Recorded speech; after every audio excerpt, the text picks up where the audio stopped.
Hey, it's me again, and it's time for some constipated karaoke. And since we're right near the 4th of July, I want to do some Born in the USA. Here we go, people. Oh yeah!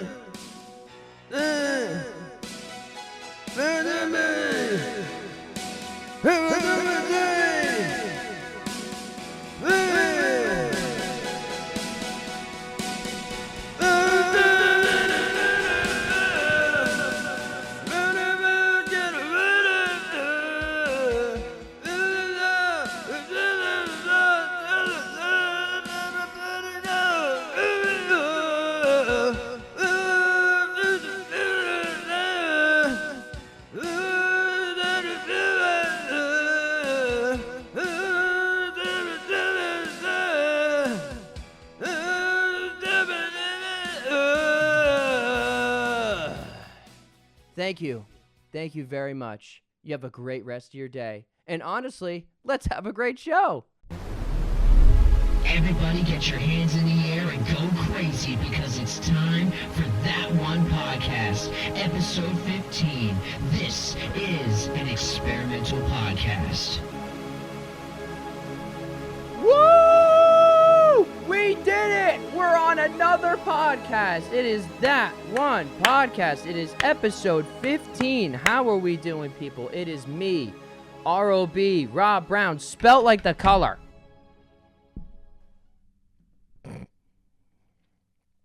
Breaking news. I went on a job interview. Yeah, shocked.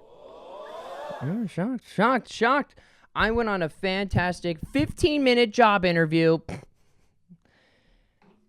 Look, people, I'm trying to be very open about it, but it was a rough one. I say it was a rough one because it was bad. It was horrible. Like, I hated it. What? All right. I'm being a little too negative. The job was, so I'm not going to say where it was for, but it was for something that I have gotten myself into before, and we're not doing it again. Meaning, I went for what I believe, I always tell my dad, is a pyramid scheme. What? I know, Dad. I almost called little John Dad. I know, Dad. What? No, you're not my dad. Anyway, my dad is white. Anyway, I have been applying to jobs because that is the thing that you have to do for you to survive in the world. You got to make money. You got to make money, people. And people are like, oh my God, oh my God, you don't make any money from the podcast? No, people. What do you think I'm like? Like, it would have to be like a selling feet pic thing on the side. Oh my God, you would sell us feet pics? Oh my God, that's disgusting. Anyway, so I'm going for this, you're applying for jobs. That's what you do in your 20s. I'm learning, you just switch around your life. This is what they said that the 20s were going to be like. No, look, I'm trying to be serious and I'm trying to be silly at the same exact time. And I went for a thing that is called, so I'm looking for customer service jobs. So I used to work the phones at the radio station. Shout out to them. Shout out the radio station. And it was fun. You talk to a lot of people. I would talk to around like 200 people a day. I would say it was 200 people a day because of the amount of people who you put on, the amount of people who you don't put on, and which the people who you don't put on is a lot. So I know that I can do something like that, helping people out on the phone, see if they needed something here, needed something there. And this one, it was a customer service job, but it was a multi-marketing job. Now, you may be saying to yourself, to all the people who went to school for Blockbuster like I did. Oh, yeah, he called it Blockbuster? Oh, my God.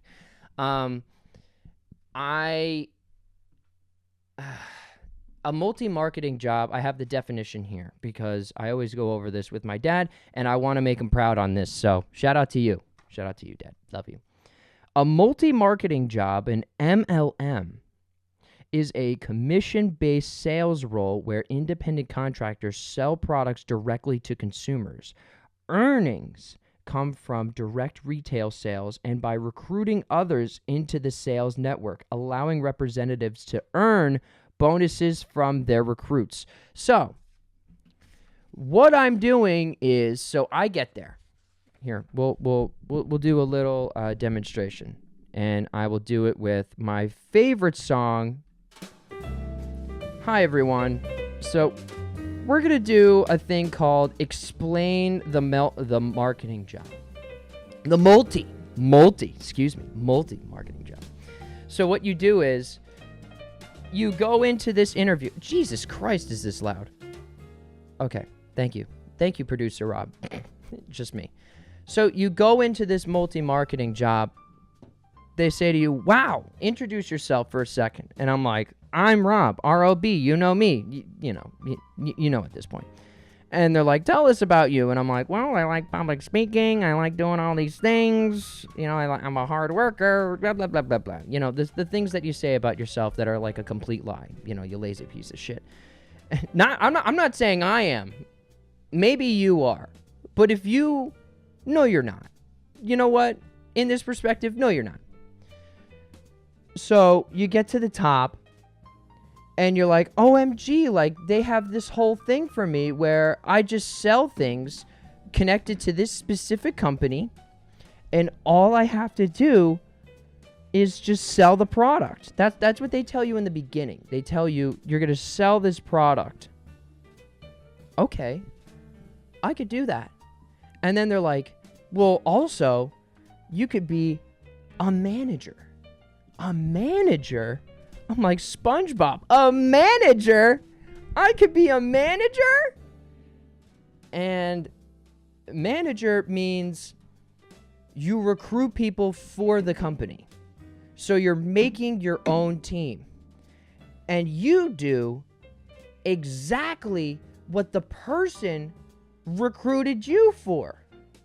And it's like, man, I get to be a boss of people and I get remission from what they do. Does that sound a little different for you guys? Oh, that's okay. Bless you.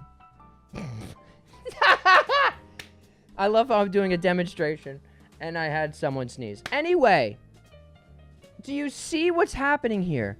I build more people, but then those people also become managers, and I'm a manager of those people. So it's just becoming a big line, but I'm still technically at the top. But little did I know that I'm also at the bottom of someone else's triangle. So people, what I'm saying is that you build up, you are here in the beginning. You're here. See how I'm doing this triangle? Sorry. You're here. But then you have to sell. And then you recruit at the same time. So if you don't sell well, that's not great. But if you recruit well, they'll probably keep me. Because if I recruit people, then that means that they can sell. And see how it's getting a little bit bigger here? And I get remission on their stuff.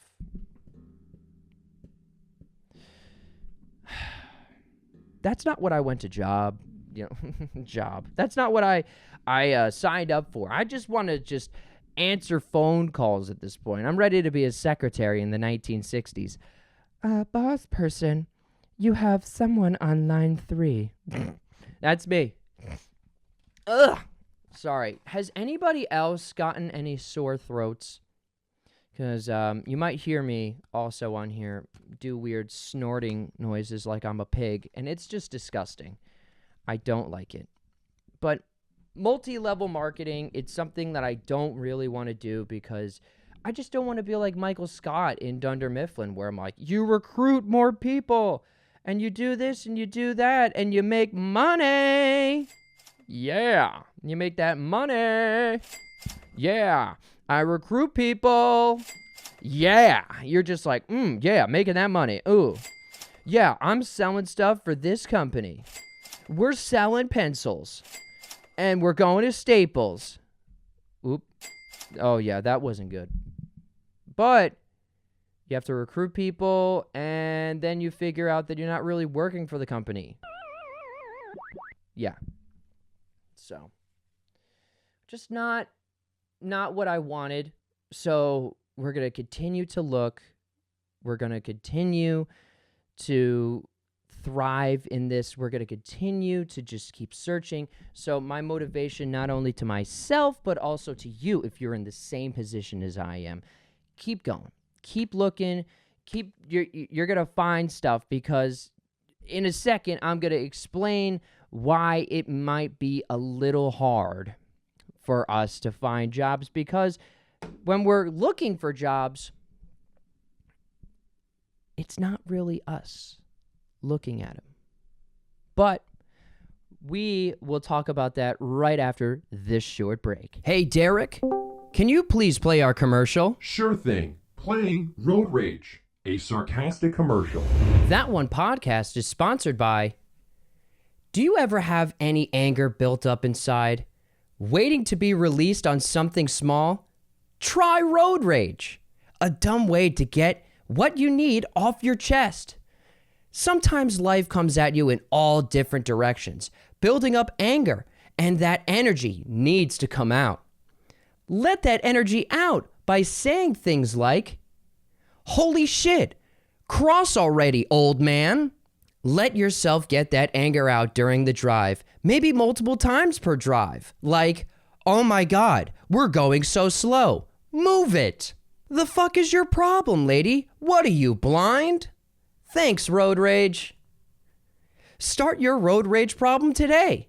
Now back to the show. All right, welcome back. So this is just now information that I also looked up while I was applying for jobs. And this isn't supposed to be a negative thing towards people. This is just a thing about how people are getting a little bit lazier with how we are applying to jobs and how people are seeing us, because little did you know that it's not actually human beings looking at our resumes all the time.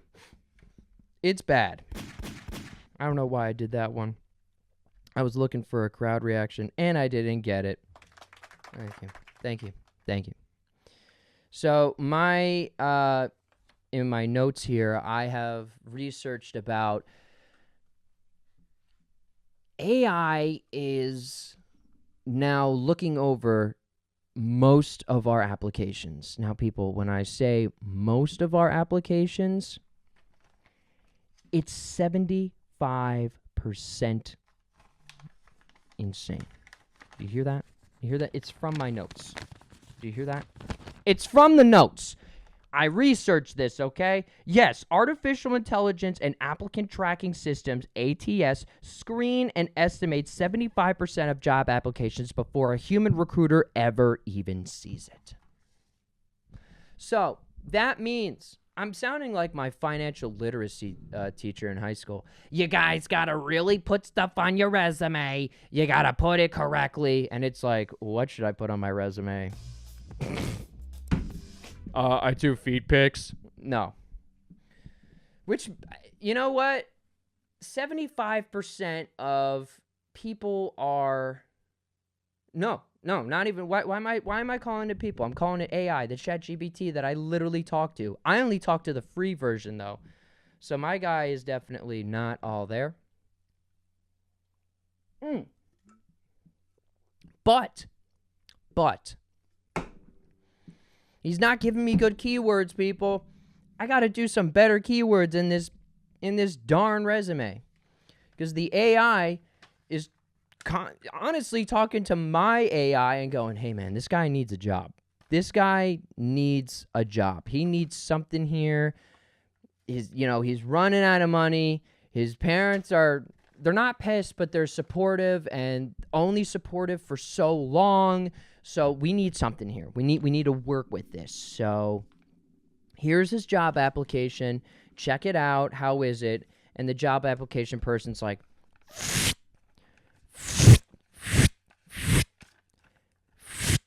not so great. You know, on to the next one. Do, do, do, do, do, do, do, do. This person does stuff. You know, that's all it is. It's literally passing you by like you're on your phone. Here, this is literally, oh, look at this. No, that's just sorry, I was looking at, because I was getting a job application thing, but it's for a job, a job event? Like, that's also a thing now, a job event, where you just show up at a place and you're like, hey, I want to be hired. And they're like, okay. So it's literally scrolling through our applications where it's like, this person, yeah, this person, this person's too, you know, oh, it has this specific term that I'm looking for. Hopefully I can use it. It stinks. So we're now living in a world where not even us are paying attention to it, because that was something I was told in high school and in college. In college, they also told us, you know, oh, you got to use specific terms. You never know, like, you know, if a specific term works, you know, you're going to be getting that job. Yeah.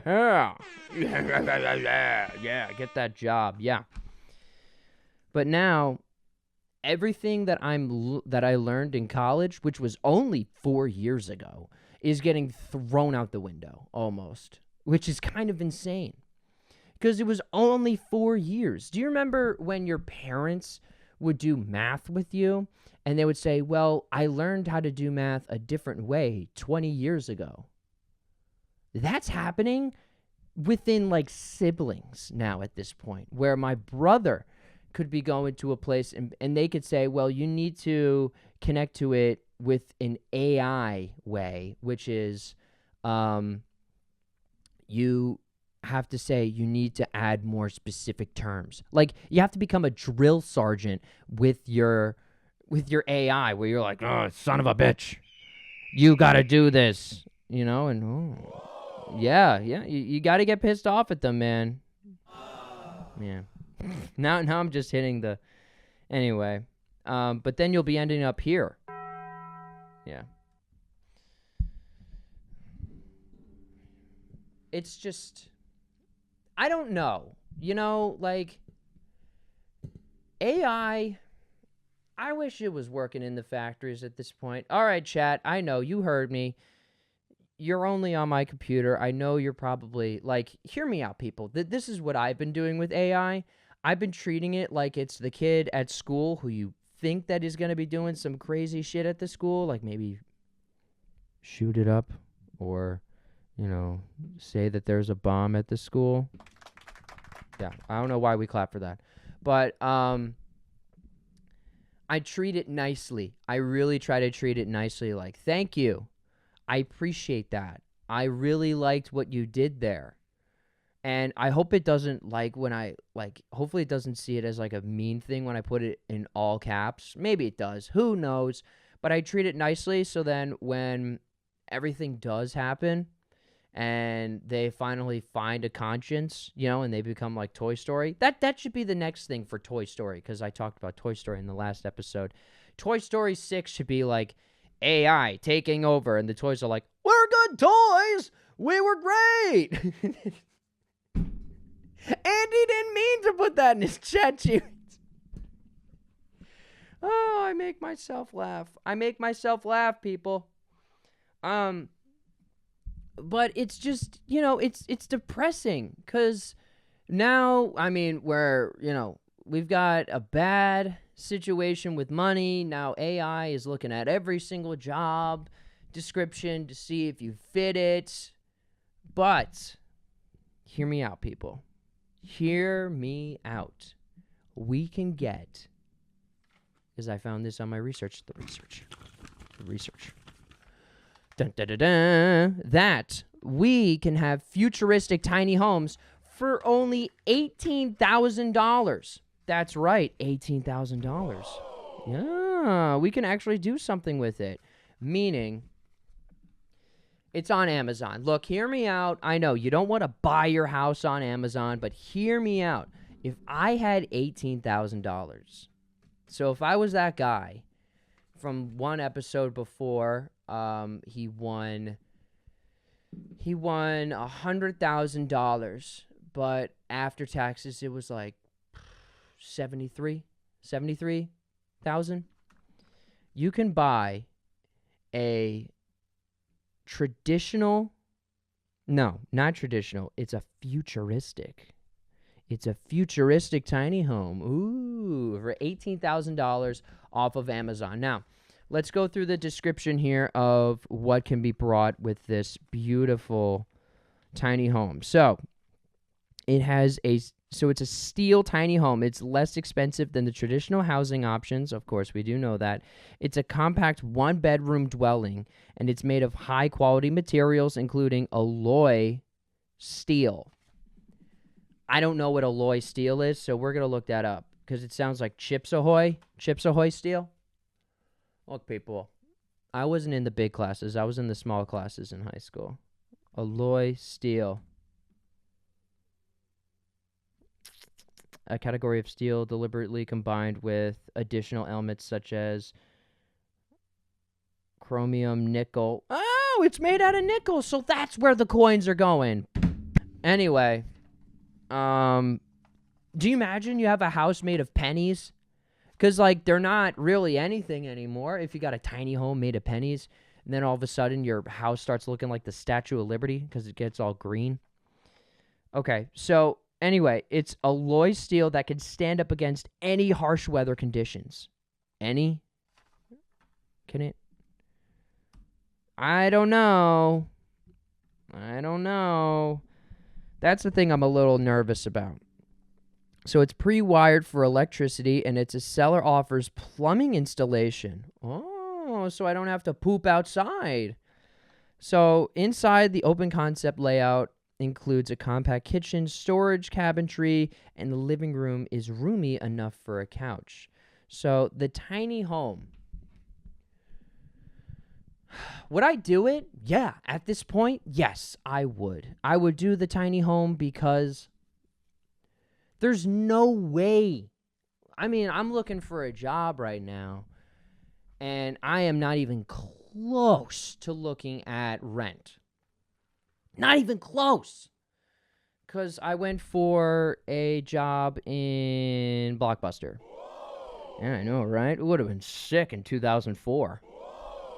Do you imagine me working at a Blockbuster? I would be so good. I would be like Quentin Tarantino when he worked at a Hollywood Video. So if you don't know that story, Quentin Tarantino used to work at Hollywood Video. If you don't know who Quentin Tarantino is, he's a movie director who did Inglourious Bastard, Django Unchained, Kill Bill 1, Kill Bill 2, Jackie Brown, Hateful Eight.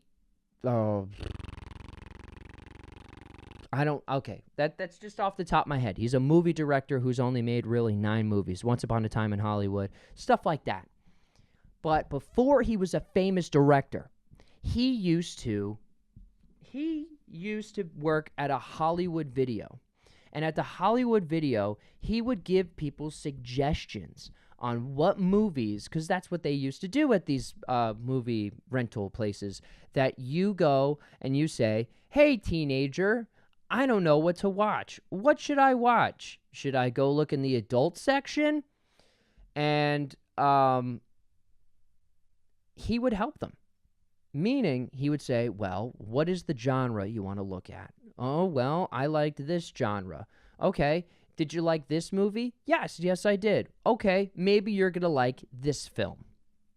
And he would give them a couple of suggestions, maybe, a couple of recommendations on what they can do, but it was their choice on what they wanted. And they would come back and they would love it. Isn't that crazy? Like, he was like Netflix. He was Netflix before Netflix. Not really. But it was, in the probably 80s. So, because he didn't really start making movies until the 90s. And, that is just my dream job. And it's gone. It's gone. It's gone forever. Aaron Hernandez. It's just, I am forever upset about that. because I loved going to a Blockbuster. I think I talk about Blockbuster almost every single episode at this point. A Hollywood Video. We didn't have a Hollywood Video. We just had a Blockbuster, but it was just one of the same. And that's how I kind of feel with the jobs that I went to, because I mean, the place I used to work for is switching up hosts. Shout out to Dennis Malloy coming back with Judy Franco. It's Judy Franco, but Judy Franco. I never knew what her real last name was because she never came in. Anyway, yeah, I liked her. It's just I saw her through a screen and I felt bad, and it was so awkward to talk to her through a damn screen.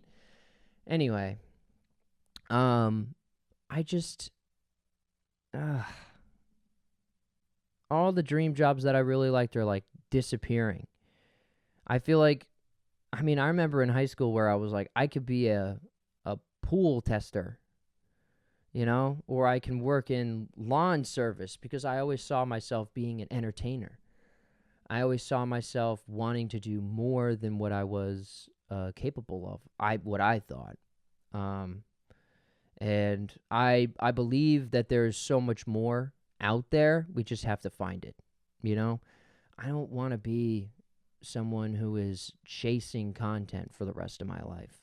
I like doing this. I like creating podcasts. I like creating videos for the podcast, but it's just, I don't want to be someone like content creators, like comedy content creators are people, anybody can do it at this point, because they literally say that too. Anybody could be a content creator, because to start out, all you got to do is just copy what other people are doing. And do you remember when that was something that was like rude back in the day? Because on Vine, people were pissed that other people would be like, oh man, I got to do exactly what he's doing. Now it's just like, oh, he's honing in on what I do. It's great. I'm an artist. I create videos for 10 seconds. Wait a minute. Excuse me. I don't care at this point. Look, people, I just yawned. But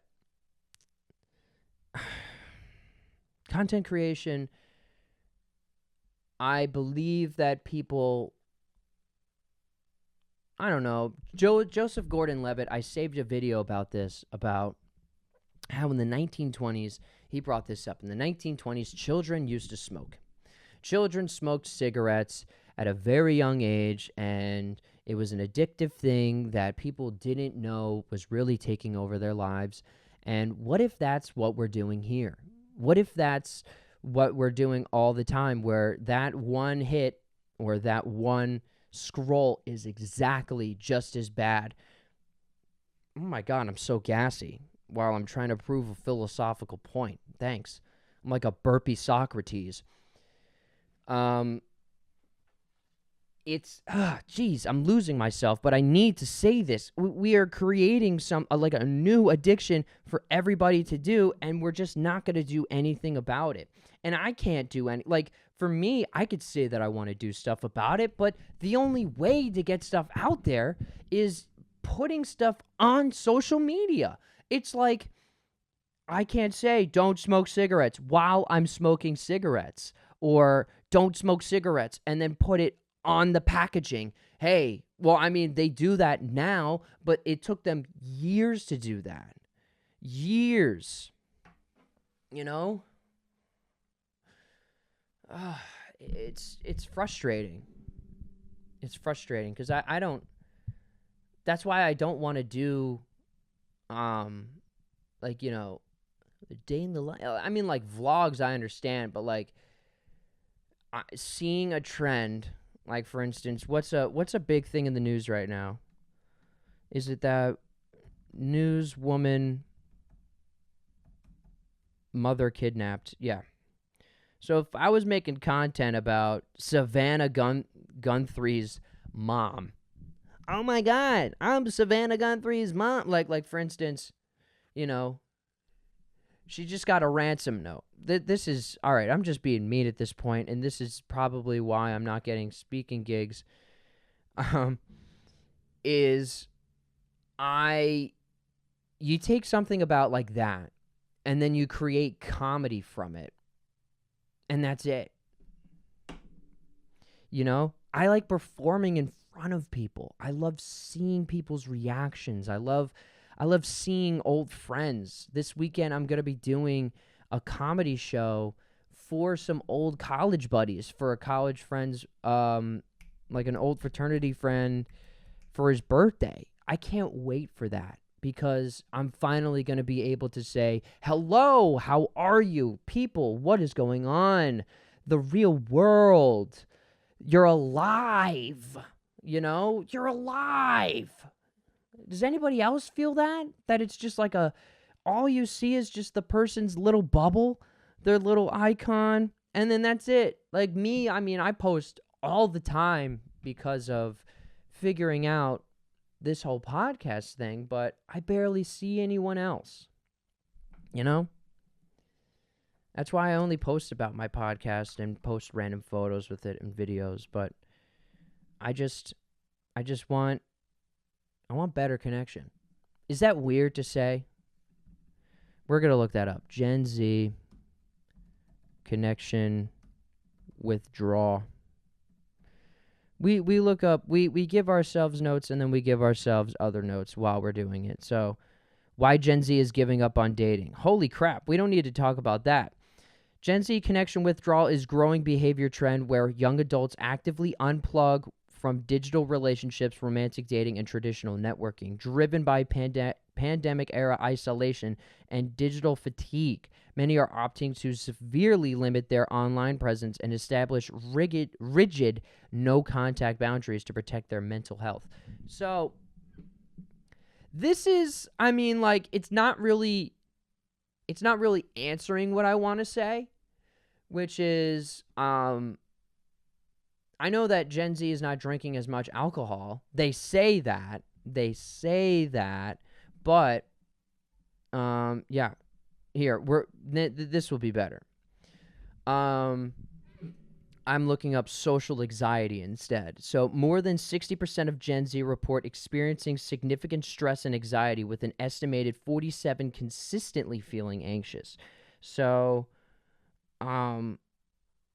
still doesn't really prove my point, because I have anxiety type of people are still out there alive and well. No, you don't. You don't have anxiety. I mean, maybe you do. Maybe I'm being mean. But it's just, I wish that we could be more open. I wish that we can talk to each other just a little bit better. I like phone calls to a point. I like FaceTiming to a point. And every time that I'm on a phone call, it feels so long because I don't want to lose that conversation. You know? I feel bad for my friends because it's like 50 minutes when I talk to them because I miss them. Does anybody out there feel like that? Just let me know. Let me know in the comments if you feel that way, because it's weird. You're supposed to, old friends find new directions. And sometimes you just have to accept that, When I saw my friends at the wedding, I kept thinking to myself, wow, I remember every single day hanging out with this person and thinking, yeah, I'll always see this person and hang out with this person. And as time went on, you just saw them less and less and less and less until the point where you only see them at weddings. I've only seen friends at weddings, and it's upsetting, but it's a good way to really connect with them when you do see them. If you feel lonely out there, if you feel like the things that I've said, I'm sorry. First things first, I'm sorry.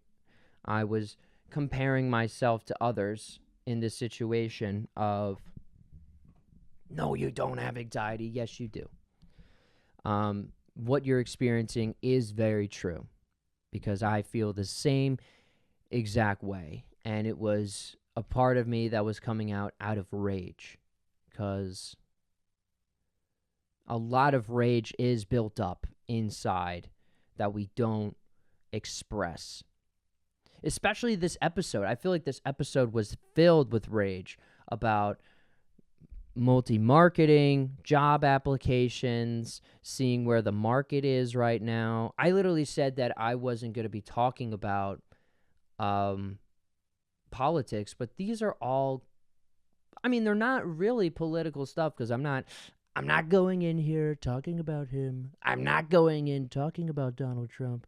I'm not saying specifically if he's a good president or not. But I don't know. I'm nervous for where we are in life.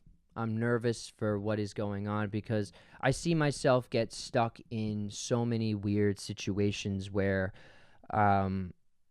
we isolate ourselves a lot more. We're on our phones more constantly. Like, it's weird to me that someone is able to, like, I went to go see some family recently, and there's a part of me that never wants to pick up my phone when I'm around them. And I say that because I don't see them as much, and I see it as disrespect.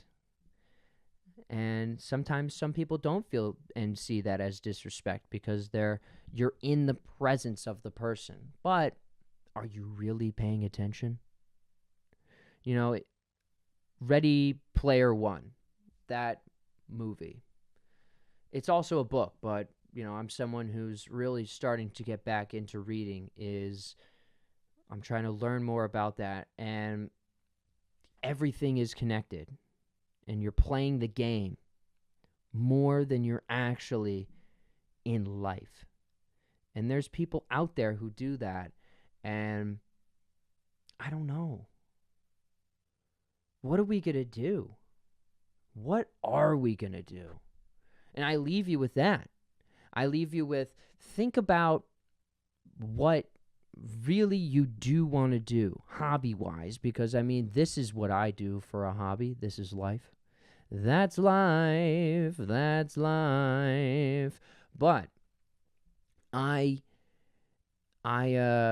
just think about how much time you do on your screen, because we'll look up here. See, we'll be a little bit more of a person who is human in this situation. We'll look up settings. I don't like being on my phone for too long on the podcast because it looks like, see what's happening here? See how I'm like not looking at you, but looking at the screen? We're going to look at, where the hell is screen time? Look at me. Hey, grandson, can you help me with this, please? I don't know where my screen time is. That's how I feel like. We're going to be like that someday. I hope you know that. We're going to be like, hey, I got this VR set on me. I remember when you could just shove your phone in the VR set and look at porn. Now I got to tell my grandson. No, that would be so embarrassing if that was your life. Maybe it's someone out there. Who knows? Where the hell is this screen time? Home screen, app library, general. Phone storage? No. Screen capture? No. No, I do not want to reset my phone. Jesus Christ, people. All right. Screen time. There we are. 12 hours and 43 minutes is my average. Now, do I keep my phone on at night? Yes, I do. But because I talk to my girlfriend all the time. I talk to my girlfriend all the time on the phone. We stay on the phone. We stay on the phone together at night. So, like technically today, I have been on my phone for 6 hours and 1 minute. That's insane. Yesterday, I was on for 16 hours and 3 minutes, technically. So if I minus the amount of time, so I went to bed last night at 11 o'clock, and then I woke up at 7. it means that I am spending a lot of time on my phone. For what? For content? For a small dopamine hit? For life, for what we need? Like, what do we yes, of course we're going to say we do need our phones for everything, and it's upsetting. This is weird. It's a weird podcast today, but this is my last of like really of doing 2 a week. And thank you for staying in the journey for the people who have been coming for the 2 podcasts a week. I love doing it, but now with doing more research, I won't have to search everything while I'm on the podcast.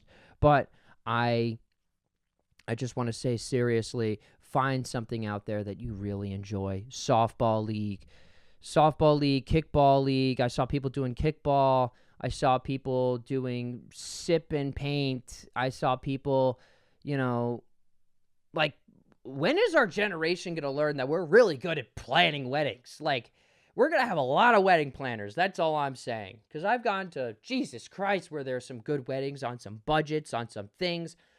I don't know what things would mean, but I feel we need to do more than just the job.